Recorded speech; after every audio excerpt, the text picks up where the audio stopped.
Hello everyone. So for my question, I chose to critically analyze the question, what motivates the character? Now the full question is, what motivates the character and what does he or she want?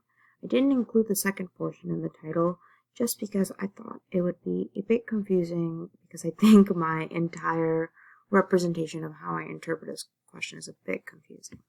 So, the two characters I chose, and I hope you can see my mouse, is Mrs. Di from Interpreter of the Maladies by Jhumpa Lahiri, and the grandmother from A Good Man is Hard to Find by Flannery O'Connor. Okay, so, immediately when I read the question, what motivates the character, I thought of a chemical equation. Now, I really hope we don't have anyone criticize my chemical equation. I know everyone has their own different interpretations of what a catalyst and stuff can be. Now, I give that preface because in a chemical equation, you have its reactants, which you mix together, and sometimes in the reactants, you have a catalyst, which is this arrow here, and the catalyst speeds up the reaction from these two reactant formulas, and it ends up with your product right here. So that's just how I thought of it. Immediately when I saw what motivates the character, I thought what catalyzes the character. Mind you, I do come from a background with logic and science, so this is just my whole interpretation of the question itself. Now, for the interpretation of how these characters had their chemical equations form. First off, for Mrs. Di, she is a Indian American woman who stemmed from a culture where arranged marriage is common. Sorry about that. I also come from a South Asian background, so I'm pretty well quoted and well versed on the culture itself. So she is an Indian American woman, and she met her husband when they were in high school, as so they say. But she highlights on the fact that they both were family friends first, and that she felt like it was really the families who set them up, and it was inevitable that they get together. Now, this practice of arranged marriage is actually super duper common in South Asian culture. It isn't super frowned upon, and typically it is by the choice, in modern day, it's by the choice of the two people getting married. And in South Asian cultures, it's two prospective families coming together rather than two individuals. So this can have its pros and cons. One of its biggest setbacks is that even though people change in marriage and we have the option for divorce, in South Asian cultures typically, and I'm sure other cultures around the world, the thought of divorce is super frowned upon. As backward as that is, it does have some of its good motivations where it's like, it stems from the fact of staying together to both support your children together, both staying with each other so they can be partners in life rather than lovers, and through that partnership reach a realm of success of creating a happy lineage and both being happy in their society together.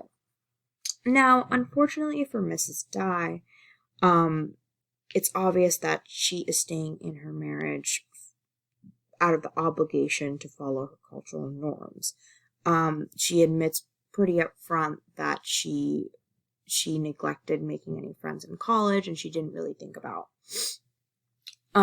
anything other than Mr. Di, and then she got very tired of just being around him all the time, which made her participate in infidelity. Now, here's the thing about Mrs. Di.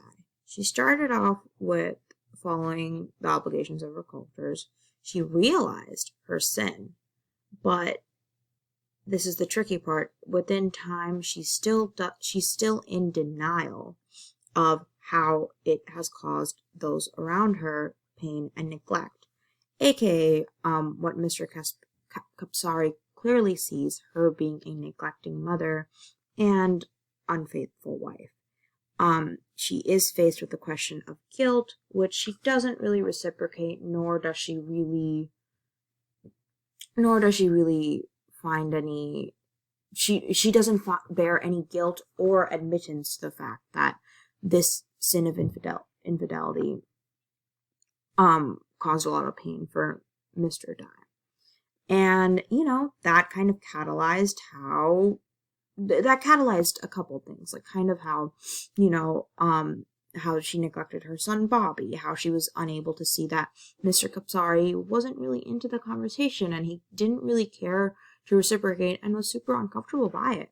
Because ultimately it was her being so self-absorbed in her own world, it causes the tragedies of those around her. I hope that made sense. Okay, so as for the grandmother, who has a similar chemical equation, but different, different elements, if you would say, right? So the grandmother is portrayed as a typical early 20th century Southern woman, a devoted Christian with conservative beliefs on the church and state of Georgia. The subliminally racist, while being subliminally racist, but she still maintains her image as a lady. So for the grandmother, I kind of saw it as she took her cultural and societal norms, followed them to a T, which inhibited this awesome performance of her being this devoted Christian lady. And, oops, I hope you guys didn't see that. It was my battery running low. I'm sure I caught that. But, so using her societal and cultural norms, she had the backing of being this good moral Christian and how she could impose her conscious decisions amongst others. Really, it was just a form of manipulation on others so she could get what she wants. And she kind of starts off here where she's oblivious to the fact of what she's doing. She completely just denies any fault of her own, whether that be getting her son and his children murdered, whether that be her having to manipulate the family into taking a trip to somewhere where she just wants to get her way.